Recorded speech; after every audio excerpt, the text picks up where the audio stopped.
Good evening, everybody. My name is Shushmita Mandal. On behalf of the German Consulate, Kolkata, I welcome you all to our fifth web-based session of science lectures. We organize these lectures with an aim to further strengthen the cooperation and collaboration between Germany and India on science and research. Today, there will be two lectures.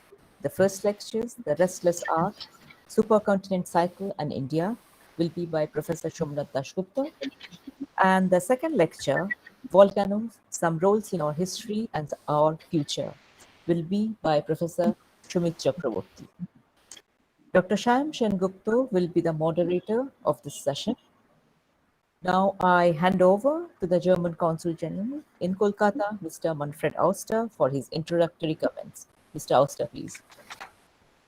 Well, good evening and guten Tag nach Deutschland, because I do hope that we have also some people who are following us, be it here directly on this meeting platform or in the live stream that we have set up on YouTube for this new edition of our science series that we are hosting from the Consulate General of Germany in Calcutta, with the aim to bring together scientists, researchers, and the community, interested community from Germany and India on topics that are current and interesting, but perhaps not as current as some of the news that we are competing with at this hour. I'm still very happy to see that already more than 25 people have joined us here on this platform. We know that on the other side of the Atlantic, things are going on for the last few days almost that carry some attention and catches some attention. But we see it will be probably a good idea to take a little break from that. And the two topics that we are going to indulge with today, thanks to the two eminent professors, Dasgupta and Chakraborty, will help us probably to relax a little bit, have our minds set on something else, and to then go back to the drama that unfolds on the other side there after this talk. Before I'm handing over this the meeting to the moderator of tonight's meeting, I would just wish a swift recovery to Professor Ganguly, because he was meant to be and had volunteered today to moderate, but unfortunately his voice is not allowing that as it should. So all the best to you. Thanks for volunteering for that. And with that, Dr. Gupta, one of the 4 ambassadors of the Alexander von Humboldt Foundation in India, will take over as a moderator. And I'm also pleased to note what I have just learned, namely that this prestigious position of Humboldt Ambassador, Botschafter der Alexander von Humboldt Stiftung, there are only 42 worldwide, and 10% of them are in India. So I think that is a fact, not only a fun fact, but it's a fact that we need to stress, and which also shows how closely the science world between Germany and India is interconnected. And with that, I hand over to you, Dr. Gupta. The floor is yours for the presentation and moderation of this evening. Thank you very much. Thank you, Mr. Auster. Thank you very much. Good evening. I am Shyam Sengupta, and I am the moderator of this session. And I welcome all of you on behalf of the German Consulate General Kolkata. For this wonderful session, we have 2 extremely good talks which are lined up. Very, very distinguished speakers. It's not every day we get such distinguished speakers like we have today. And so and this is going to be in the general area of earth sciences. And you've heard from Ms. Mandal about the talks, which is the topic of the 2 lectures. And I'm sure these are going to be very fascinating lectures for today. And it's all going to enlighten us. So before we start the session, there are a few housekeeping things which I want to talk about to make sure that we are all on board. The first thing which has already happened, I've seen twice, is that please, do not push present now. There's the present now button is only for the speaker who is presenting or for one of us who want to show something. So for all the attendants who are here today, I request, please do not put present now, because what that would do is it would shut out the presentation, it will override the presentation which is happening, and then the speaker has to start once again, and that's going to sort of cut down the flow. And I've seen, something which is happening probably mistakenly, plus, so please do not push in present now. So that's the first thing. The second is I would request all of you to be in mute. That is going to really help the audio quality of the transmission. Now, both these lectures are going to happen one after another. So there is roughly 25 minutes for each lecture. And we are going to take the question and answer after both the lectures. So there's not going to be any question and answer after the first lecture. So it's going to be, so we'll have both the lectures one after another. And at the end, we are going to have the question and answer session. Now, what I request you is, as the talk progresses, if you have a question, please write down in the chat box. And it would be wonderful if you sort of tell me who you are, so that I can also tell that when I pose the question. So please write it on the chat box. I'm following the chat very closely.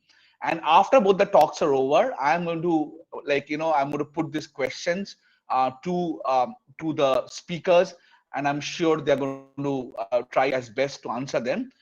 If we run out of time, then I can assure you that the questions which are not answered, we are going to email it back to the speakers, and they will let you know the answers of the questions. So if you have questions, please type it onto the chat box. And this is something which I request you.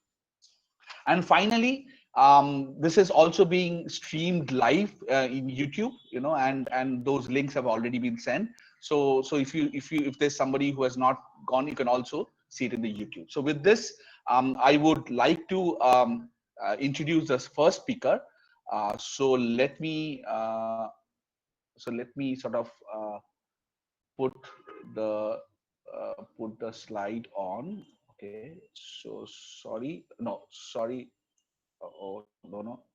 Hold on. Just a minute. Let me put the slide for the first speaker. Okay, and so the first speaker today is Professor Somnath Dasgupta, and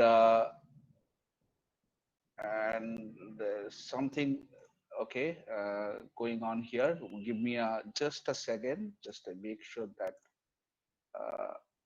yes. Yeah. Okay. Now it's good. Okay. So let me introduce the first speaker. The first speaker is Professor Somnath Dasgupta. Professor Dasgupta is currently the INSA senior scientist at ISA Kolkata. This is where I am also currently associated with, and he's my senior colleague. He has got his PhD in geological sciences from Jadavpur University in 1979, and after that, he was formerly a professor in Jadavpur University before he came to ISA Kolkata. He has also been an ex-vice chancellor of Assam University and the fourth foundation chair professor at Jamia Millia Islamia. Professor Dasgupta has a very well-known person internationally in this area. His main focus has been on the central theme of application of chemical principles like thermodynamics and kinetics in a solid system, that is the Earth. In recent years, Professor Dasgupta has mainly concentrated on the geological evolution of the Indian subcontinent through several cycles of assembly and dispersion and mountain building processes, particularly the Himalayas. Professor Dasgupta is very decorated. He is a fellow of all the three National Academy of Sciences in India, and the World Academy of Sciences Tristty, received the National Mineral Award from the Ministry of Mines, Krishnan Medal from the Indian Geophysical Union, and also the J.C. Bose National Fellowship from the DST. He is a fellow of the Alexander von Humboldt Foundation, served as a Marketer guest professor at Ruhr University Bochum, as JSP as visiting professor at Hokkaido University, and as a visiting scientist at the University of Arizona. He is a wonderful speaker, and I could vouch this. He's a very popular teacher for the first year class at ISA Kolkata. So popular that everybody wants him to be back in the first teaching. So I'm sure this is going to be a absolutely fascinating lecture. So Professor Dasgupta, the floor is yours. Professor Dasgupta, can you hear me?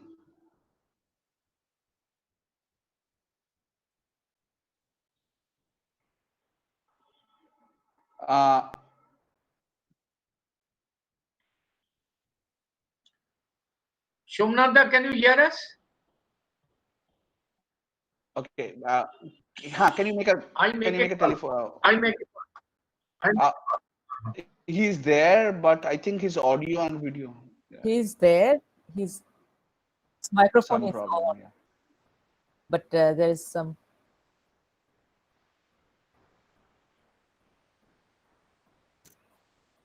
I make a call.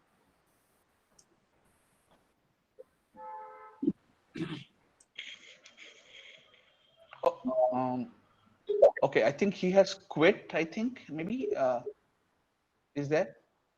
No, no, he's there. He's there. Yes. Somnath, you are not connected. Please get connected. Huh? You come out of that and again enter.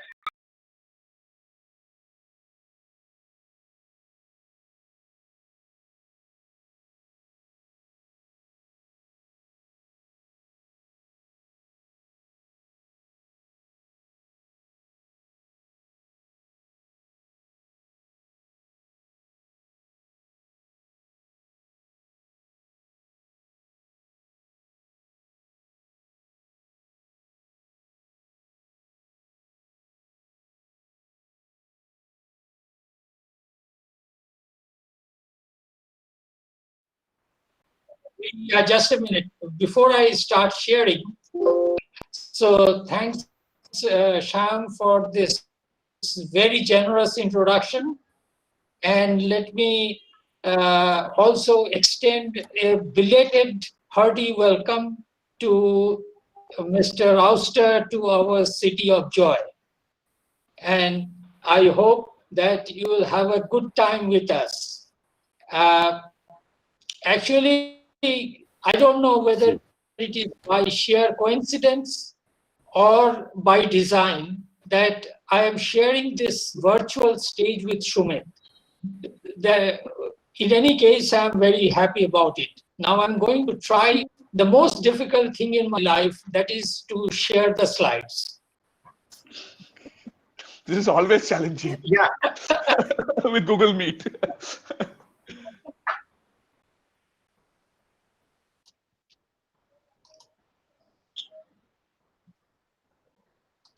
Somnath, you open your PPT first, And then and then go to present now. share a window, present now, then a window. Yeah.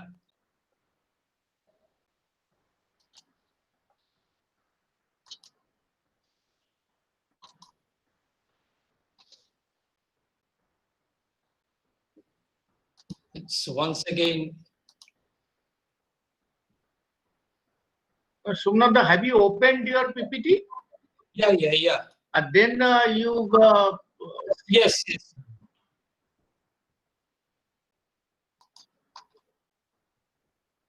fine. Is it visible? Fine. Excellent. Full screen. Absolutely. Yeah, I have Okay, it full. fine. So can we start now? Yes, please. Yeah. Please. Okay. So, good evening, ladies and gentlemen, and my dear colleagues and friends of this Indo-German academic community. So, two commonly occurring natural phenomena, earthquakes and volcanism, testify that the earth is really restless. Both of these phenomena are driven by plate tectonics. Plate tectonics also drives formation of megacontinents and their dispersions, something we are going to talk today with a special reference to India. Has the slide moved? Yes. Okay, so in this slide, I show you two pictures. On the left side is the picture of a standard Eastern Ghats belt, which occurs along the east coast of India. And on the right side, you can see the familiar picture of Antarctica. Now, part of today's story is to discuss how we concluded that these two contrasting areas, now located so far away, were together at some point of time as parts of what we call supercontinents. That is, an assembly of continents without intervening oceans. Everything started with this gentleman, Alfred Wegener, in 1915, who proposed the hypothesis of continental drift, publishing the work, The Origin of Continents and Oceans. Wegener visualized that a single supercontinent, Pangaea, existed at around 300 million years back, which began to break later, and the fragmented land masses drifted to their present position. Now, Wegener based his hypothesis on several observations, which are listed below. But I am going to show you just one of his main observations, that is the jigsaw-like fit of the continents. If you look on the left side, upper left side figure, you will see that how nicely the continent of South America and Africa fit together, as if they were together and they were separated later by these intervening oceans. So this amazing fitting came to Wegener's mind, and he postulated that perhaps they were together at one point of time and then they broke apart. And this is how, on the bottom figure, Wegener postulated the configuration of Pangaea, which existed about 300 million years back. But then, in the 1960s and 70s, when I was a student actually at the late stage, a revolution came in earth sciences, which we call plate tectonics. All of us know about it. The main difference between the hypothesis of continental drift and plate tectonics is that it is not only the continents or the crust, but a portion of the upper mantle also moves as a lithosphere. This is the lithosphere, and it moves not only the crustal part. And why these move? This moves because of this area on the deeper part of the mantle where convection currents exist, and these convection currents drive the plate movements. This is the modern day disposition of plates that are in constant movement with respect to each other. And here is our Indian plate, which is in contact with the Australian plate here. And this is the area where the movements caused the 2004 Sumatra earthquake and the resultant tsunami in the Indian continent. And these plates are in constant movement with respect to each other. Now, obviously, all these plates have boundaries. And there are three kinds of plate boundaries, which are called divergent boundaries, convergent boundaries, and transform boundaries. As you can see, in divergent boundaries, plates move away from each other. Examples are mostly the mid-Atlantic reaches in the oceans, as well as continental rifts right on the continents. The convergent boundaries are where the plates are moving towards each other, and then one of the plates gets subducted below the other one. And in case of transform boundary, where the plates neither converge nor diverge, but they just slide past each other, which are called the transform plate boundaries. And a good example of this is the San Andreas Fault in California. This is the configuration of the different plates as of today. And as you can see, this is the Pacific plate, which the surrounding Pacific ring of fire, where mostly the 70% of the Earth's active volcanoes are located along these plate boundaries. So plate boundaries have a lot to do with earthquake and volcanism. And in case of India, on the left side, you can see the boundary between India and Eurasian plate is the Himalayan mountain chain, which is a convergent plate boundary. So this is the nature of the plate boundaries as of today, and these plates are in constant motion with respect to each other. Now, what exactly is a supercontinent cycle? The supercontinent cycle is the formation of megacontinents without intervening oceans and their destruction or dispersal, which happened several times in the Earth's history. Let us see the scenario on the left side figure, which is also called the Wilson cycle, named after J. Tujo Wilson. Suppose we take this stable part of the crust, and then a rifting takes place here, that is a deep fracture which separates the continents into two parts, and in between an ocean basin formed. So this is what is called the opening phase of the supercontinent cycle.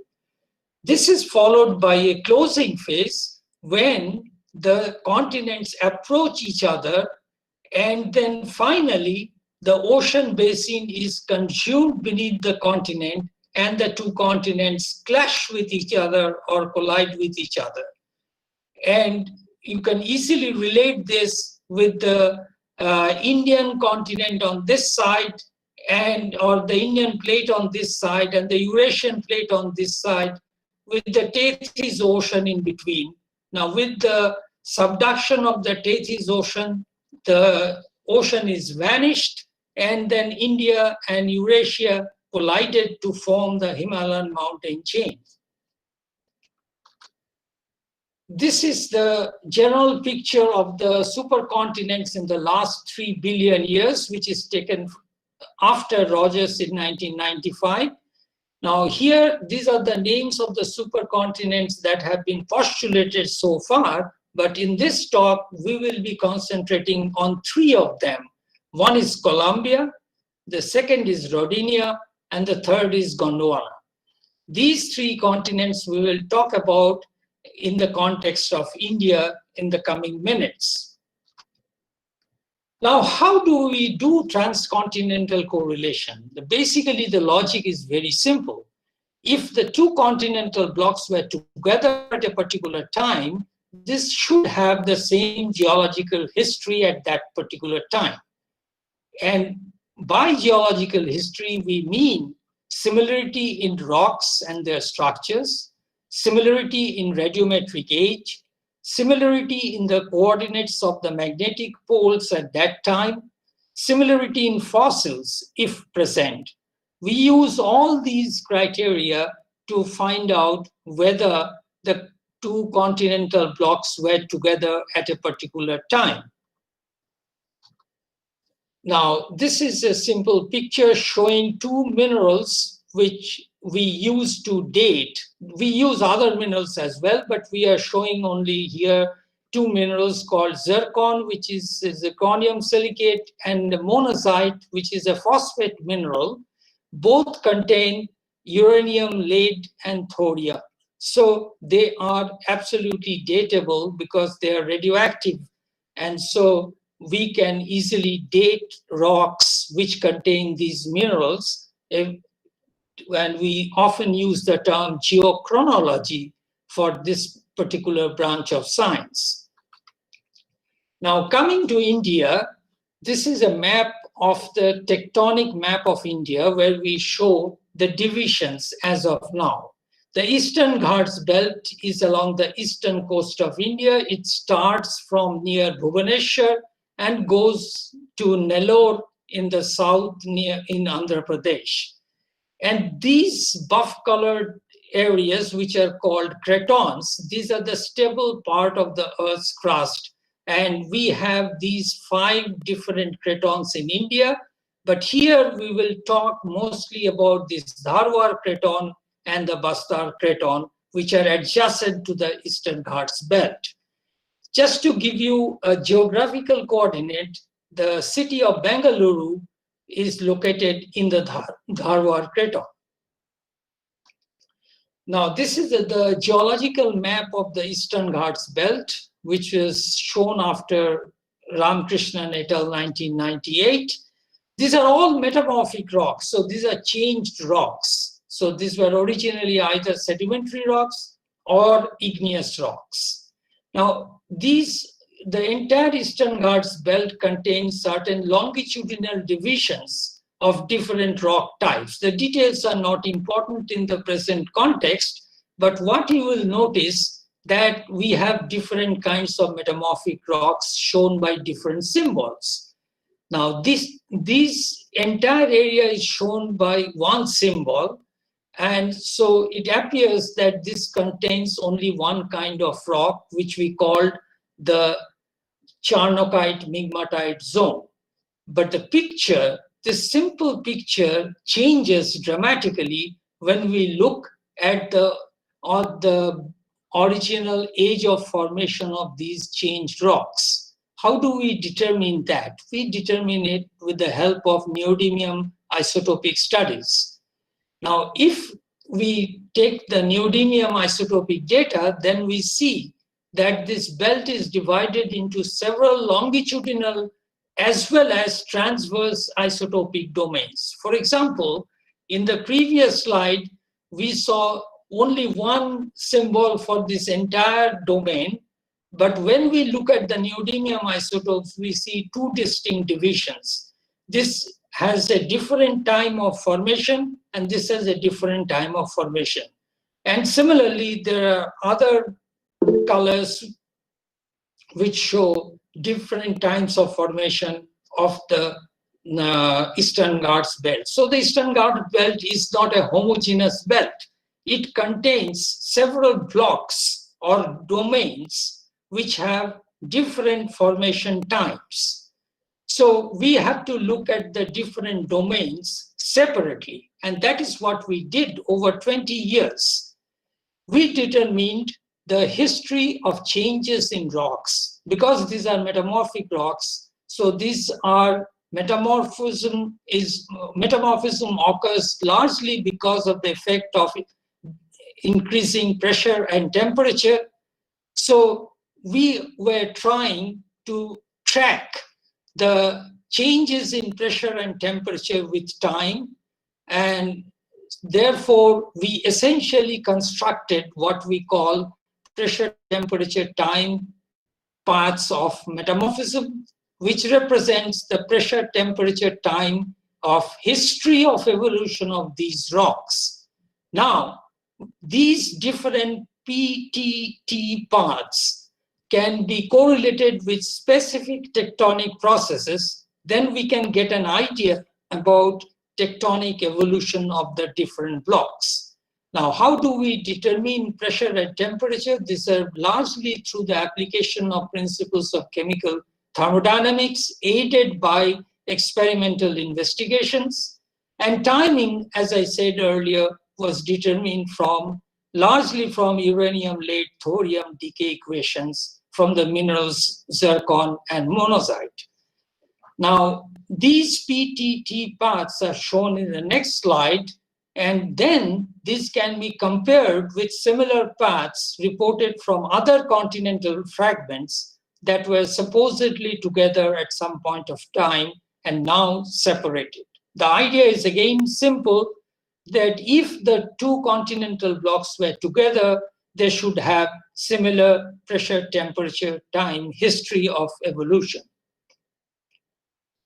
This slide shows the pressure, temperature, time paths of the different domains with different color symbols. As you can see, these domains are really different because they have different types of pressure, temperature, time paths. You can see these ages here, and you can see the ages differ quite a lot from 1600, 987, and 953, and so on. So it shows that each domain of the Eastern Ghats belt evolved independently of each other. And then we can now compare the geological history of each fragment with those from the other parts of the world. And we found that the most striking similarity is with East Antarctica. Going back to this slide of isotopic domains, we will start with this domain, which is called the domain 1 on the southern portion of the Eastern Ghats belt, and model its tectonic evolution. This is what we have done, and we have shown that at around 1.8 billion years ago, the Dharwar Craton, that is 1800 million years ago, the Dharwar Craton of India and parts of East Antarctica approached each other, and by 1540 million years became a single continent as part of Columbia. This domain, that's the first supercontinent that I discussed. Now, the domain 1 rocks of the Eastern Ghats belt were formed because of this subduction of this Antarctica block beneath the Dharwar Craton. And now, how do we know that? Because the rocks found in these domain are characteristic of what is found in typical subduction zones and arc environments. So these are formed between 1800 and 1540 million years. Now, by 1540 million years, the Dharwar Craton was amalgamated with part of East Antarctica along with the domain 1 of the Eastern Ghats belt. This is how other workers visualize the construction of Columbia. As you can see, India is here, which was connected with North China Craton on this side and with East Antarctica very close to this. I don't like this diagram very much because India did not have this shape at that time. We'll come back to that later. Now we move on to the second domain, which is green in color here, and visualize the model of evolution of this domain. Here the history is quite different. It started with, you may remember that the domain 1 is now part of the Dharwar Craton. Now, an ocean basin formed between this enlarged Indian part of Dharwar Craton and the domain 1 and part of East Antarctica. And how do we know that? Because once the ocean basin opened, then sedimentation took place in the oceans, and we can date those sediments. So we know that there was sedimentation, oceanic sedimentation at that time. This was followed by the approaching of the East Antarctic block towards the Indian block once again, causing again part subduction, very high temperature metamorphism at around 1 billion years ago. And then finally, everything amalgamated together to form one single continent, which is a part of Rodinia, that was about 900 million years ago. Rodinia is the second supercontinent we discussed. And this is how the configuration of Rodinia looks like, with the greater India coming close to East Antarctica, in particularly the Raynar complex of East Antarctica. Rodinia assembled between 1.3 to 0.9 billion years ago, and then again started to break up from 700 million years. Now we move on to the third domain here, which is the buff-colored domain, which is around Chilika Lake near Bhubaneswar. And here we come to a very surprising finding that the pressure, temperature, time history of evolution of the Chilka Lake area is completely different from the other parts of the Eastern Ghats belt and is very similar to parts of East Antarctica, particularly the South Prince Charles Mountain. So we postulate that around 500 million years ago, Chilka Lake area joined the Eastern Ghats belt. Before that, it was possibly part of East Antarctica. So you can see the complexity. Now, Once they joined at around 500 million years, this is in connection with the formation of the supercontinent of Gondwana. That is the third supercontinent that we discussed about. This is the Gondwana reconstruction after Santosh et al. 2009, which shows that how the Eastern Ghats belt here was connected with Sri Lanka and Antarctica. And on the other side of it, India was very close to Madagascar. So there is an absolute similarity between the geological evolution of this part of India with Madagascar, which shows that they were together at around 500 million years ago. So this is the general disposition of the Gondwana supercontinent, where you have the Indian part connected with East Antarctica, Australia, and other parts of the world as a part of the Gondwana supercontinent. Therefore, the Eastern Ghats belt witnessed repeated union and separation as parts of three supercontinents, Columbia, Rodinia, and Gondwana, over a period of more than 1 billion years. So that this belt of rocks occurring from Bhubaneswar to Andhra Pradesh near Nellore records a geological evolutionary history of 1 billion year of time, which is, as you can understand, which is nearly more than 20% of the history of the total Earth. Now, let me take you through a pictorial journey through ages of how Indian geological map evolved. So this is what India looked like at around 2,500 million years ago, when we had those cratons, and a part of the Eastern Ghats. This is not a part, really, a contact between the Bastar Craton and the Eastern Ghats here. Sorry. And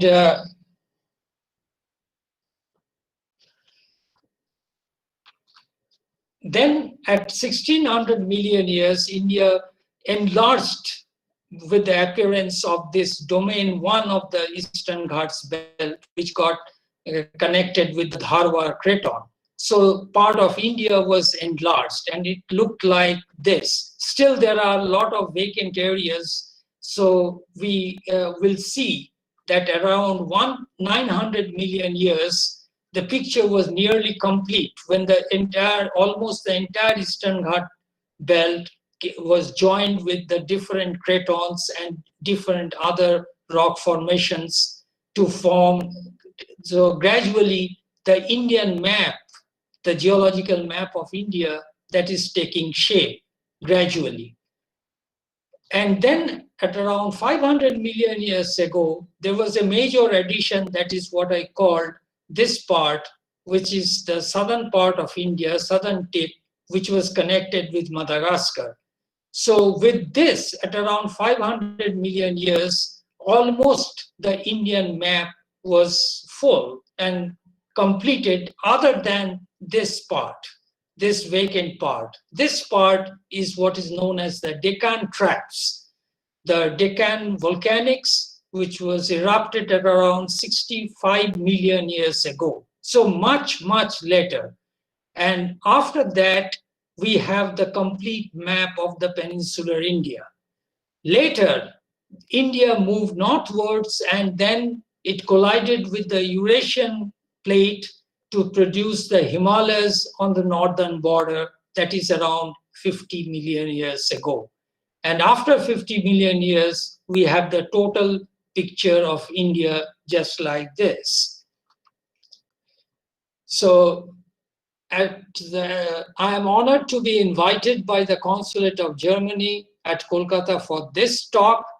And for any query, if I not get chances to answer because of shortage of time, your queries, please contact me at this address, where I will be very happy to answer your questions. Many thanks for your patience. Thank you very much. Thank you so much, Professor Dasgupta. This was really an wonderful, wonderful talk. And I'm a chemist, and our time scales are reactions are hours, and these are like incredible time scales, right? You talk about billions of years and formation. So this was really fascinating to hear. There are some questions already posted, but we'll come back to the questions after the end of Professor Chakraborty's talk. So with your permission, I'll ask the second speaker to come. So thank you very much. Okay. So let me now invite the second speaker, Professor Sumit Chakraborty from Ruhr University, Bochum. So I wouldn't mess up this time. So let me bring up his.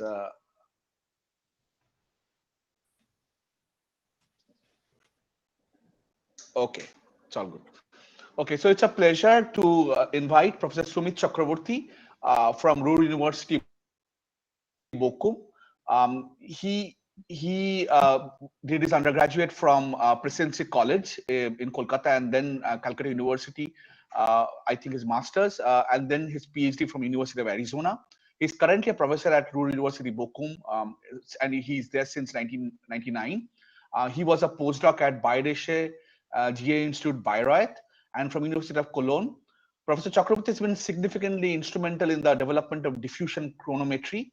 He uses tools of physical chemistry, so application of kinetics and diffusion modeling and thermodynamics to study the timescales over which geological and planetary processes occur. His work focuses on high temperature processes such as volcanism, processes that occur in the interior of the Earth and other planetary bodies. His recent field studies have been in Mount Etna, Sicily, Sikkim, Himalaya, and the Coorg regions of India. Professor Chakraborty, a recipient of the Dana Medal and the Vice President of the Geochemical Society, is a Fellow of the Mineralogical Society of America and of European Association of Geochemistry. He has been visiting scholar faculty at the University of California, Berkeley, University of Oviedo, Spain, University College Dublin, Trinity College, and ISA Kolkata. So that's great to know both the speakers are associated with ISA Kolkata. At present, along with Germany, collaborations are spread over the USA, Canada, India, Australia, Switzerland, Italy, Spain, several countries. So thank you, Professor Chakraborty, for agreeing to deliver this lecture. And I'm going to stop sharing, and I would request you to start sharing your slides and start your lecture. Professor Chakraborty.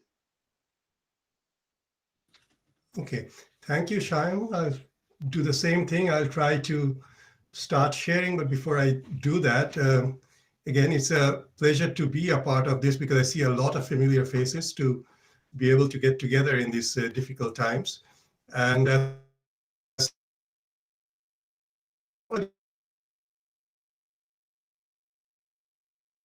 in the introduction, myself, we find out about things that I do.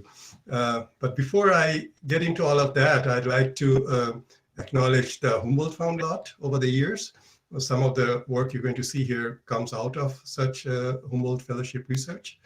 And I'd also like to take the opportunity to say probably welcome to Mr. Auster, because if I'm right, he is sitting very close to where I grew up in Alipur in Kolkata, and I'm probably sitting more close to where he probably grew up. So yeah, I can rightfully say welcome to where I used to be. And thank you for giving me the opportunity to be. Pleasure. Thank you very much for that nice welcome. Thank you. You're very welcome. So let me see now the tricky part of it, if I can get to sharing the screen. Give me a minute.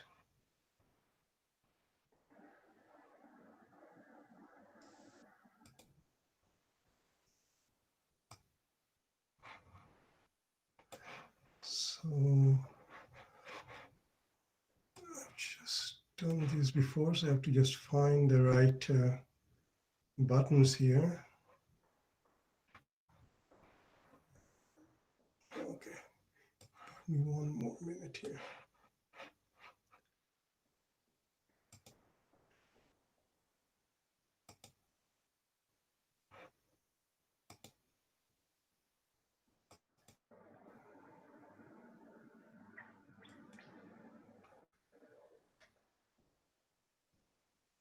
So do you see my screen and do you hear me? Yes, I hear you. Your screen is, yeah, it's all good. It's very good. It's You all hear good, me? Professor Chakraborty. Yes, I can hear Okay. you. Your screen is full screen. It's And all good. one final question, do you see my mouse if I move it? Can you just No, move your no, mouse no, one no, time? no, no, no. You don't see my mouse? Okay. No, we don't. We don't. All right, so then I have to be trying to point you to what I'm trying to say. All right, so yeah, what you see here, first of all, is picture of a volcano, Mount Etna, as it turns out to be. And on the right, you see actually drawings of a volcano by children who live on the slopes of Mount Etna. And if you ask people about volcanoes, this is the kind of picture that people have in mind, you know, lava flows coming out of volcanoes. And what I'll do today is tell you that there are slightly different kinds of eruptions that are actually probably more of significance to most of us. And the structure of the talk is pretty straightforward, that I'll talk in the first part about some historical aspects. Then in the second part is where I'll say a little bit about our own research, and finally, just a couple of slides on the future. So let's just start with the big picture here, why we are here. We are sitting here locked up since March because of this virus. And what it is, it's a kind of thing which is a low probability, high consequence global risk. Things that do not happen very often, but when they do happen, they have a large impact. And the big picture of this talk really, and of these times, is really how do we prepare for that? How can we be prepared for these kinds of things? And one thing that you've learned with this virus is that when it first happened in March, taking this line from Shakespeare, which talks about March, that we've been locked in since March in various places, that it was a viral thing. It was biology, it was bacteria, it was, sorry, not bacteria, it's a virus, it's an epidemiological thing, a science. But what became very quickly clear was that it is a lot to do with economics, with unemployment, with economic downturn. It has to do with a lot of culture and social life, you know, sports and culture and theater and everything has come to a stop. People are locked up in homes. Children are not going to school. It's causing mental health problems. And finally, all of that adds up to social and political issues, things like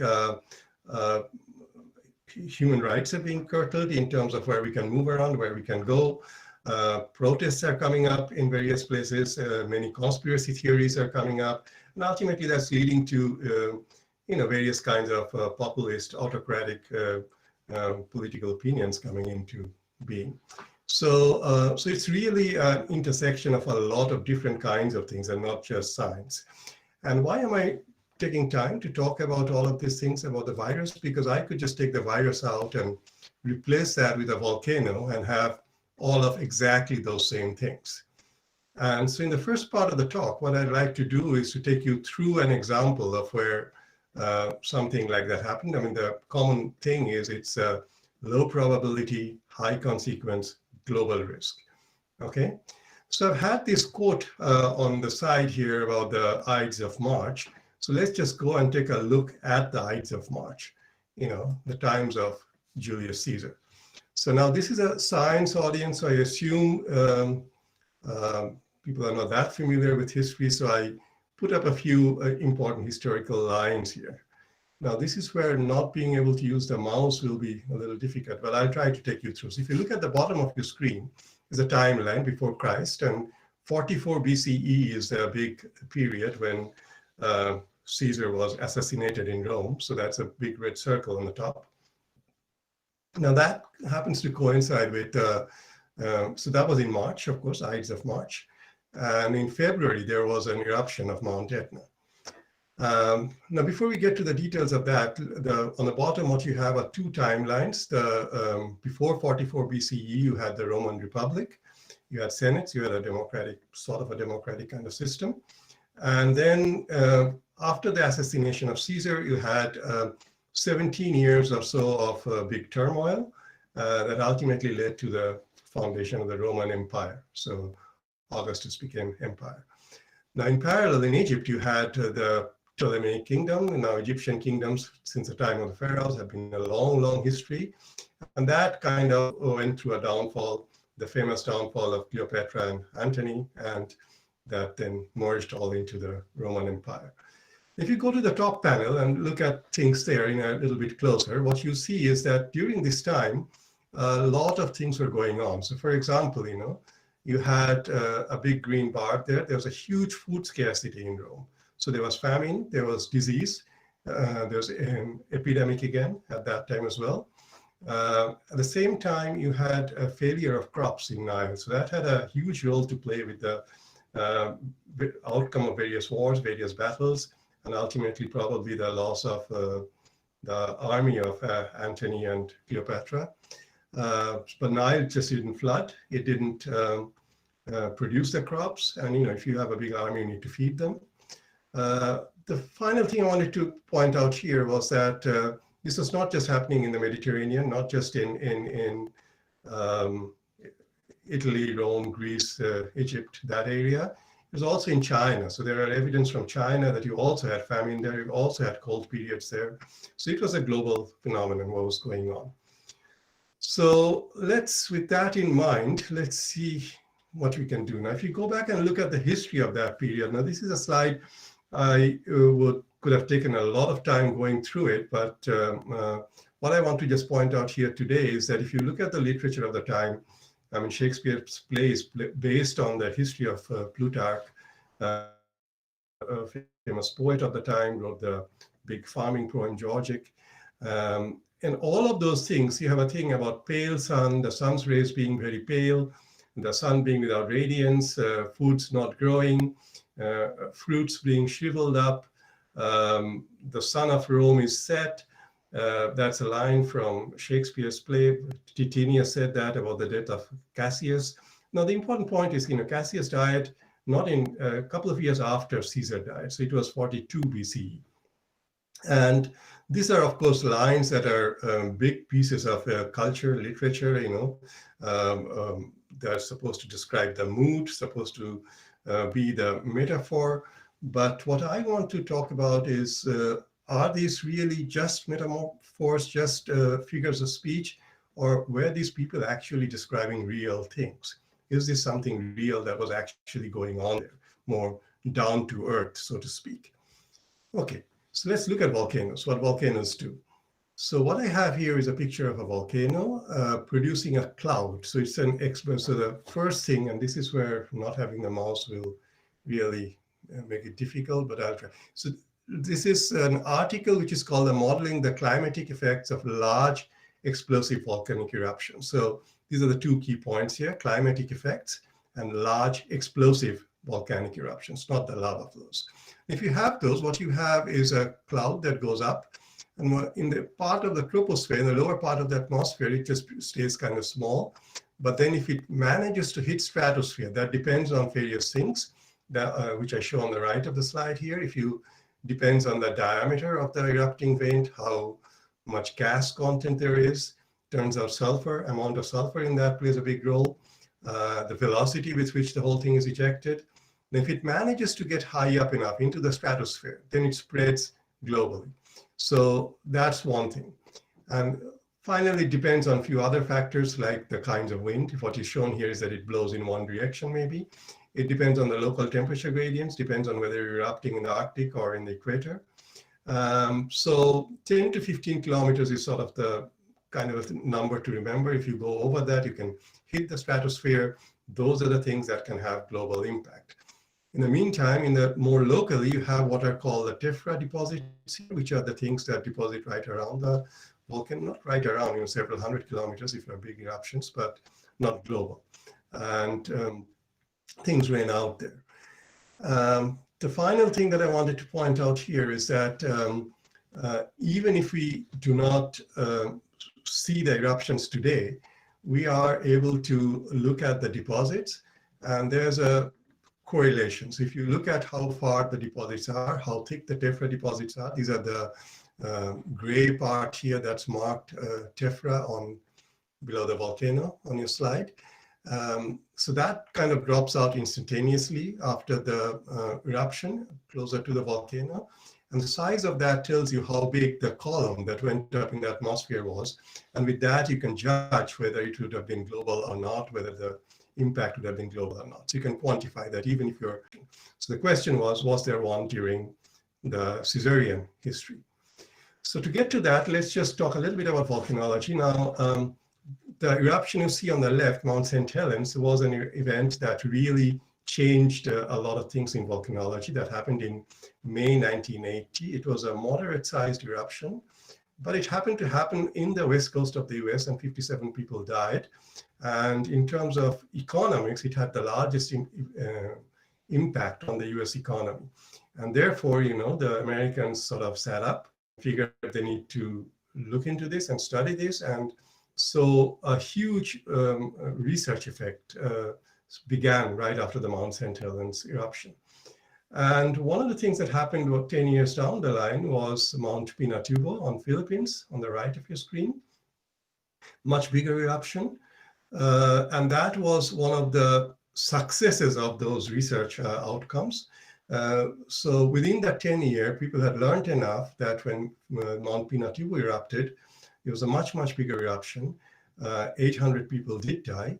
But more importantly, 60,000 people were evacuated. People could handle that, tackle that much, much better. And one of the things that people learned in that was that it was a sulfur-rich eruption.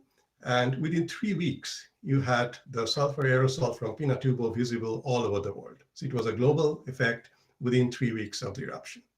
Okay, so with that, people can go back and now look at the global map to see what may have happened in Rome. So you see the yellow circle on the right, that's Rome. Two other locations that are important for now is for this event now, it turns out, are a volcano in Alaska, the yellow circle on the left of your screen. So that's something that turns out to have erupted right around that time that we are looking at. And the reason we know about that and the reason we find out about that is because we have the purple circle, that's ice cores from, so it's truly a global business that we're looking at. So looking at the global, the Greenland ice cores, so what you have there is this volcano called Okmok in a remote island in Alaska, and has a crater that formed during that eruption, 43 BCE, just after actually Caesar's assassination. Has a 10-kilometer crater. And with the deposits, we can work out that it was indeed a global phenomenon. So the Mount Etna erupted just before Caesar was assassinated. It had local effects. It did have darkened the skies and all of that. But the global effect most likely came from this Alaskan volcano. And so all of the things that the Romans were talking about, the things are happening from the heavens, that the powers higher up were controlling things, changing things, causing famine, were in fact physically correct, excepting this was a volcano, not some unknown god that was doing something. And the message right there is that, you know, if you're sitting in Rome or maybe in Calcutta or in Bochum, you cannot just say, oh, you know, we are not near a volcano, so it doesn't matter. These are things that can affect everywhere. So how do we know that? So many different lines of evidence. So the ice cores give you a timeline, so you can look at them just like tree rings on the things. So you can have a small sequence and you can literally work out what happened each year from looking at the ice cores. Analyzing those, you can get the temperatures, which I'll show you in a minute, what the temperatures in the atmosphere were like. And you can actually analyze sulfur. You can analyze the volcanic ash that is in the ice. And if you do that, what you find is this. So this is a diagram that we'll use again. So this is a thing that geologists use quite often. It's called a TUS diagram, total alkali silica diagram. And what is plotted on the left top within the panel, you have a piece of volcanic ash that one could find from the ice cores in Greenland.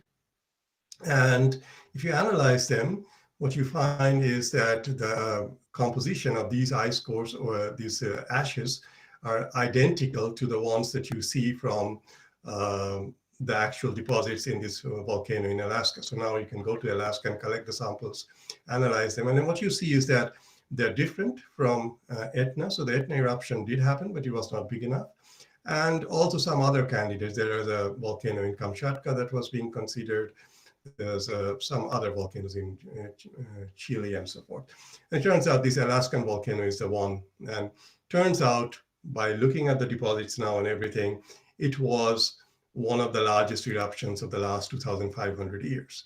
So the outcome of that is shown here. And this is where not having the mouse will really affect. So I'd like you to focus maybe on the right panel of the picture, where you see the historic timeline that I'd shown you before. And what I've put in there now are data from the volcanic analysis. And the blue areas there tell you that the average temperatures were much colder because of the volcanic thing at the time, right around when all of this was happening. So just to give you a measure, so when Pinatubo happened, the mean global temperature dropped by about 0.5 degree centigrade for maybe 3 years. This caused a drop of maybe 7 degrees centigrade, so much bigger. It is the coldest thing that you had in the last 2,500 years. What you also see on the bottom curve, sort of, is the timing of the tephra, which is exactly when these historic epidemics were happening, some of the famines were happening. And then the blue curve shows you the sulfate aerosol, how that spread out or had a global effect for a time after that. Now in the detail, if I had the mouse, I could show you on the left panel here, which is from the paper that I have quoted here. It's Proceedings of National Academy of Science. It's a very recent paper. This thing came out in July 2020. So there are evidence in China that showed that things are cold.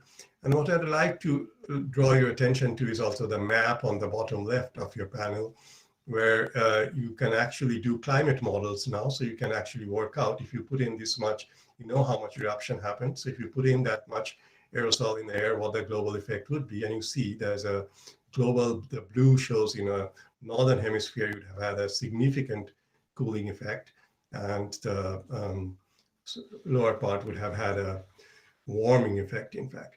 And that would cause the kinds of things I've been talking about, that, you would have cooling and therefore, not much rains, therefore, the flooding doesn't happen in Nile. And if you go and look at the history of those times, the historical record, you see, that Mark Antony's army was starving when Brutus was marching to the famous Battle of Philippi. His army had to march in the winter and were affected by starving and disease. So, there were real consequences in terms of politics and military effects that were going on at the time.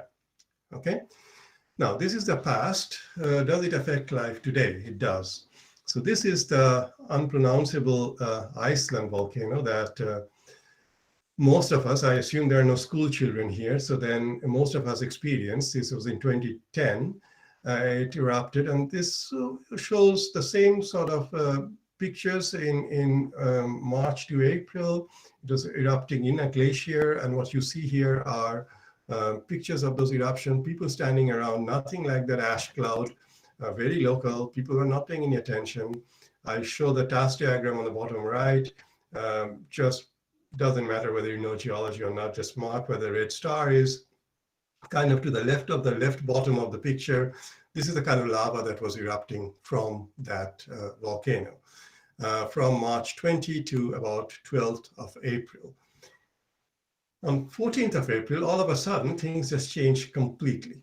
And you had this huge cloud coming up, and that was a global effect. That was what then went and stopped the air traffic all over Europe. I myself was actually stuck in Kolkata, which was not so bad for me, but it was not good for people. Had huge economic impacts again. And what you see on the bottom right again on this task diagram, the red star, is that the composition of this material that was coming out, the ash, was completely different from what was happening just 2 days ago. And that caused a big question. So, if you have the picture of a magma chamber, so if you go back and look at things. Okay, so yeah, if you have a vision of a magma chamber from which all this lava and everything is coming out, then it's very difficult to explain how within 2 days you can just switch from one thing to another all of a sudden without any intermediate stage or anything. And this is now mainstream media. This is now Guardian, the UK newspaper, which was saying that we're a long way from being able to predict eruptions, but if you can visualize the magma as it moves upward inside the volcano, then we'll improve our understanding of the processes driving volcanic activity. So in the next part, I'd like to talk a little bit about what we do towards that, and that's our work now.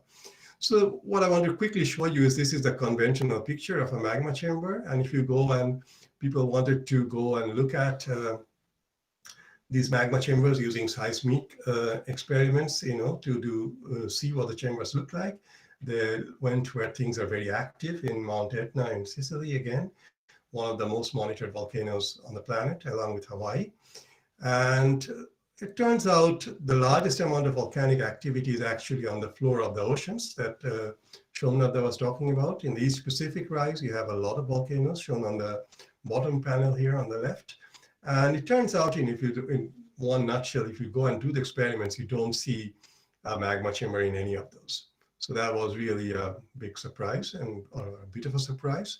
And the question was, what was going on? What can we do? So what you do is you go and do field work. Now we are at Etna. You go there, you collect samples, see what you can do. When you get the samples, so this is now very different time scale from what Somnath was talking about. These are all the lava flows. Etna is very active between 1991 and 2008. And if you see the yellow on your screen, that's a big, big eruption between 1991 and 1993. And that's where, well, we looked at all of these, but I'll show you an example from one of those things.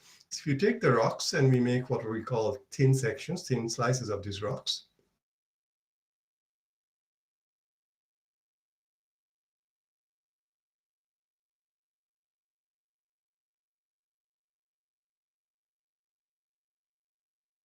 represent how much magnesium is in the olivine.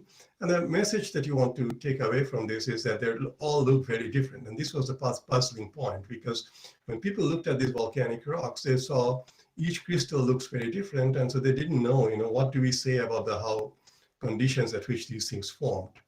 So now what we did was we said, okay, we'll just take all of these and set up a different method of looking at it, and I'll try to explain you quickly. So if you take such a thin section, you have many such crystals, and each one looks different. Let's focus on the one on top, the yellow, pink, gray one. And if you analyze those, you can do the analysis from the middle of the crystal to the rim. And you have a region A, a region B, a region C, and you just line them up. And you do that for all of the different crystals, and you just plot them, not attaching any significance to them, just say, A, B, C, how they're connected to each other. So core is C, then goes to B, then goes to A. You draw a line from C to B to A, that's the red line, and so on and so forth. If you do that for all of these crystals, you do see a pattern for this particular volcanic eruption. And that tells you something about the storage conditions of the magma below the volcano for that particular eruption. So if you do that, and then you do some thermodynamics that Somnath was talking about with those compositions, you can actually work out what the storage condition looks like, and you don't have a magma chamber. What you have is a magma plumbing system. So on the left is what we found for this particular small thing for Mount Etna. On the right is a generalized vision of what people think such systems look like these days. So it's a complex network. But what we can do is go in and quantify these things. We can say, so I'll just read out some of the numbers from those boxes on the left panel. So you can say, for example, you had a reservoir where the water content was 3.5 to 5.8%.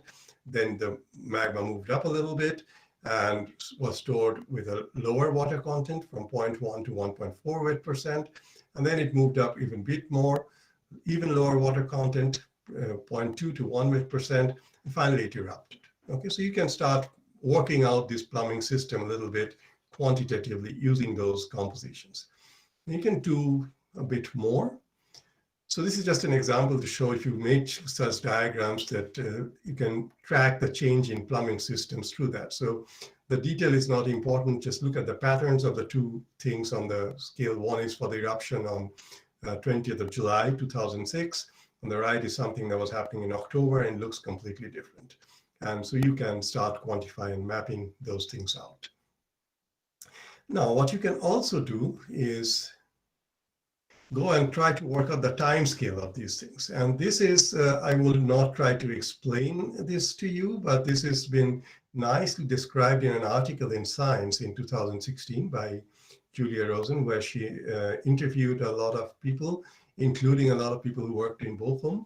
And the basic idea is, again, you have such a plumbing system. So these tiny crystals are like sensors that are sitting in the plumbing system, which can give information about them. If they move from one point to another, the composition changes. So that's shown on the bottom panel. So you go from the light green kind of crystals to the deep green kind of crystals. But because these are hot, these light and deep green atoms will actually diffuse and move between one place to another. And that would then, if you know the diffusion rate, you can tell how long it was sitting there or how quickly it was moving and so forth. And that's something we do. We develop this kind of work. We measure a lot of these diffusion coefficients. Then we model these things, and you can get the time information. So if you go to the Etna story again, so we know that we had these several storage locations. We know that it was moving up progressively and losing water before it finally erupted. And we can now put in times on there. And these are now really very different time scales. So what we know, and we're looking at only the top part of the plumbing system. So 15 kilometers or so, these melts come from maybe 60, 70 kilometers depth. So it's just really the very last stage of the before eruption, but that's what's relevant for a lot of the things we do. So the first stage was about 2 years before eruption. It was at 10-kilometer depth, and it moved up about 4 months before the eruption to about 5 kilometers below the chamber, and about a month before the eruption, it came up very close near the surface, and then it erupted. Okay, so that particular eruption. So what that then does is allows you to test things. So you have, again, this is a timeline, and I'll just show you very quickly that on the bottom, the blue timescales are the various timescales that we're getting from these kinds of modeling. And what you also have are different kinds of monitoring signals, so ground deformation from satellites, gas flux that comes out of the volcano, seismic signals, microgravity. And you can actually start relating them to the processes that are going on underneath within the volcano. So what that means is that you used to have these all these monitoring tools.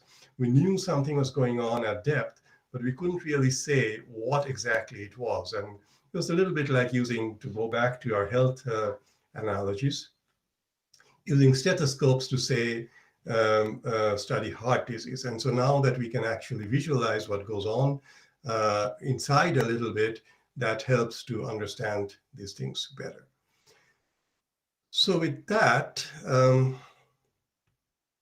let's get back to very recent stories of Etna. So this is what the eruptions look like after 1991. These are some of the eruptions in this century. Lava flows, as we've been talking about it, quite, some things that we can tackle. You can run away from it literally, but things have been changing. And so 2015, December, you had these ash clouds. So these are, as we've been talking about, different things. These are problematic. These we need to worry about. These we need to be concerned about. And that brings me to the future and the question of preparedness. So Mount Etna clearly is sitting in the middle of Europe. If it blows up, we have issues to deal with. And just to give you a number, Mount Fuji is another one such thing in Japan, right next to Tokyo. And it kind of shook up a little in 2011, and that prompted an article in Financial Times. And this is not a geology journal or something, this is Financial Times. And they just did a simple modeling of, took the last eruption of Mount Fuji, and that was 300 years ago or so, and said if something like that were to happen again today, They just put a financial number to that, $32 billion. That's what we'd be looking at if we did that. There are other such examples. L'Achmersee has been moving. L'Achmersee is right between Frankfurt and Brussels and things in the heart of Europe. So these are things that, nothing to panic, not things that happen every day. But on the other hand, when they do happen, they cause us a lot of trouble and grief. Back to the corona pandemic, we're experiencing that right now. And so there's a worthwhile thing to think about, not only in terms of science, but in terms of economics, of the politics, how to be prepared, how to be prepared to be handled that. So with that, I'll leave you today, and thank you again. Thank you, Professor Chakraborty. That was such a brilliant lecture. This was really exciting. In the first part, in which you sort of mixed up history, literature, and science all in together, and it's not every day we hear lectures like this. So thank you so much. So there are some. So please type your questions, here in the chat box, and I'm going to start asking the questions which are in the chat box. So I'll start with Professor Dasgupta, because he was the first speaker. So the first question is from our Consul General, Mr. Auster. So he is asking. So you can, Somnath, you can also open your chat box up to see this question. The question is from the puzzle theory. It always looked to me more like Madagascar is connected to Africa, but you said it is India rather, or is it just sandwiched between the two? So that's the question. Well, Madagascar was very close to India. Now it is, of course, it's an island. So it's neither with India nor with Africa, so to say. But the question is, at that point of time, it was very close to India, actually. And when India moved northwards, it actually left Madagascar there. So Madagascar remained stationary at that particular point, while Indian part moved northwards and then collided finally with the Eurasian plate. So it is a leftover part from the southern part of India. Okay. So the next question is from Ranjan Ganguly. So his question is, how is the history mapped? Is it through meticulous mapping of the soil and subsoil strata across the entire world and then putting the data together, or are there measurements made to measure the tectonic shifts and then extrapolating? Okay, so first of all, it is not soil. Soil is a very recent phenomenon. So we are not working with soil, we are working with the rocks. That is what you probably refer as subsoil strata. So we are working with rocks, and we are determining, these are, you need to remember that these are metamorphic rocks that we are dealing here. So what we are trying to do is to find out the history of these metamorphic changes. And this is what I mentioned, that is the pressure, temperature, and time history of metamorphism of these rocks. And then we have, of course, worked in the Eastern Ghats areas, but a lot of people worked in other areas. So we start from mapping, that's true. We go to the field, collect the samples, study under the thin sections, do analysis, do dating, everything. So the basic material of the rocks, and other people have worked and piled up data and compilations are there. So you can compare your results with those available in the literature. And then you can do some kind of modeling as well. What you mean that there were tectonic shifts? Yes, you can do some geodynamic modeling, and that some people do kind of a forward modeling to see that how things will evolve under given conditions. So it's a combination of both forward modeling and as well as backward modeling that we try to see that how the area evolved with time. Okay. And then of course compare with others. So there is one more question from Shujoy Nondi. He's a PhD student at IISER Kolkata. So Shujoy's question is, sir, the grade of metamorphism increases towards south in the Dharwar craton. Is it related Yeah. to the formation of southern granulite terrain, though it formed much later than Dharwar? There is, as of now, the southern granulite terrain is different from Dharwar, although I'm sure that Pulak may not agree with that.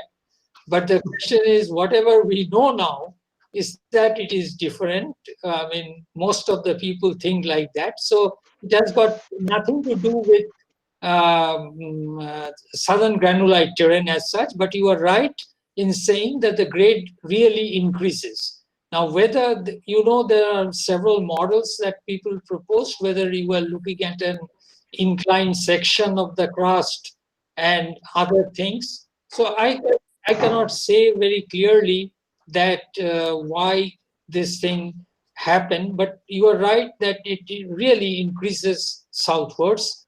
And that is why we have this granulite line or the boundary where the rocks were metamorphosed at much higher grade south of Bangalore. And you go to Biligiri Rangan Hills and other places. Yes, these are high grade rocks. And in the northern part of the craton, you have very low temperature metamorphosed rocks. That part is correct, but it's a research question, and I'm unable to answer it in this forum so easily. If you talk with me better in ISA Kolkata, maybe I will be able to explain. But thank you very much for this very interesting question. Yeah, I think Shujoy can get hold of you in the campus and then have a discussion about this. So there are many comments and everybody sort of loved this lecture. So Professor Chakraborty, I had a question. I had actually two questions. So the first is that in the Etna, so this is for Professor Sumit Chakraborty. So for this Etna eruptions, so in the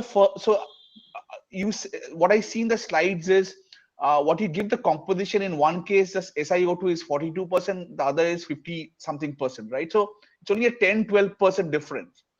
But so why is it so different? Like in terms of, so what is, are the other things very different, or how is the two, like why does it look so different in the pictures? In the Etna, the first one versus the second one, the second eruption. Because I only see the SiO2 numbers, right? Yeah. That was not Etna, that was the Iceland volcano. Oh, so that's sorry, the Iceland volcano, right. But why is it so different is the big question. People don't know. That's what we would really like to find out. People were surprised when within 2 days it just switched from one to the other. And it didn't kind of move from one gradually to the other. It was just, sitting there, erupting, one thing going on. April 10th and April 12th, it just flipped.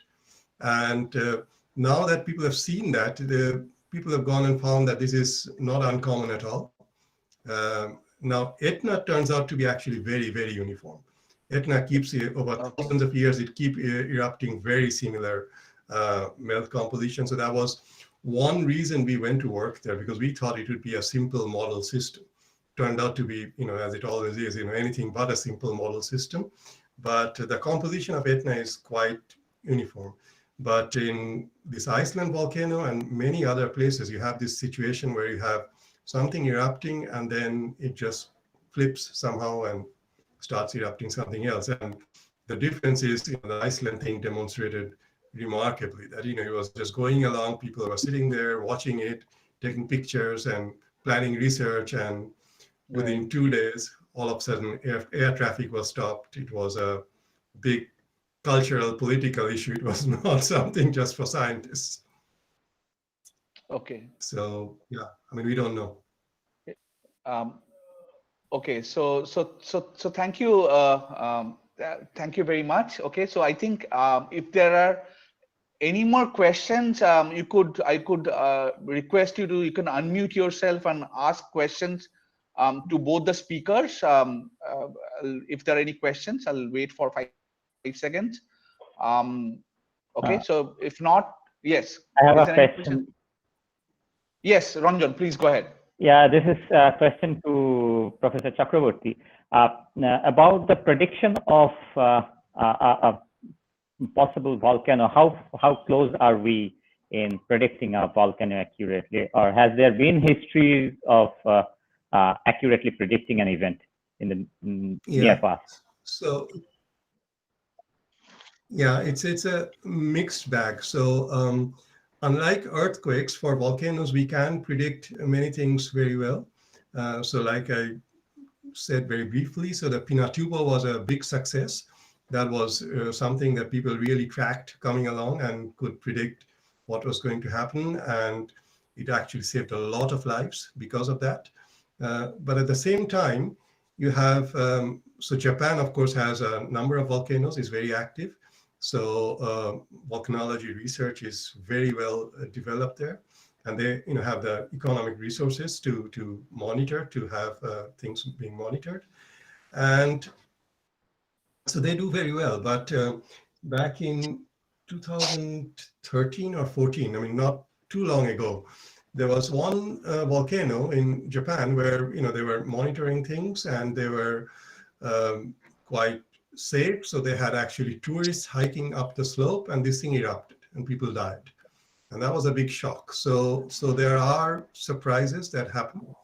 And so the answer is a mixed one. So we are able to predict, understand many volcanic things rather well, but then there are also things that we do not understand. So just in the German context, one of the things that's going on right now is there's a thing called Lachersee. Now, for those of you who've been on a Humboldt trip, you probably went on a trip to Maria Laach, which is right near Bonn. So they take you out on that trip very well, often with combined with a wine tour and maybe a trip to Beethoven House in Bonn and so on. And that was considered a dormant thing. That has erupted in a big way in 12,000 years ago and has been considered dormant. Now in 2013, 14, there was seismic activity in there.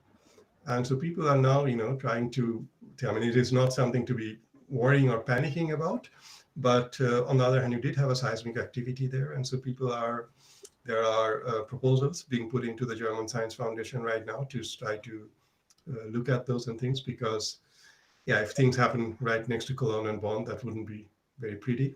You want to be warned about that. So yeah, the answer is a mixed one. Thank you very much. I think we are also, Thank it's 8:30. So I think we are to the end of this beautiful, wonderful session. Two excellent talks. I thank both the speakers for a wonderful lecture, and I'll give it to Ms. Sushmita Mandal from the Consulate. Okay, so Sushmita, over to you. Thank you. Now, on behalf of the German Consulate General Kolkata, I would like to thank our guest speakers, Professor Somnath Dasgupta and Professor Sumit Chakraborty, for their captivating talks on really fascinating facts. Yeah, I would also like to thank the moderator, Dr. Shamshan Gupta, and the participants for joining the session. Thank you, Riddhiman Ganguly, for putting the session on YouTube Live. The session of science lecture, along with the other 4 earlier sessions, are available on the YouTube channel of the German Consulate General Kolkata.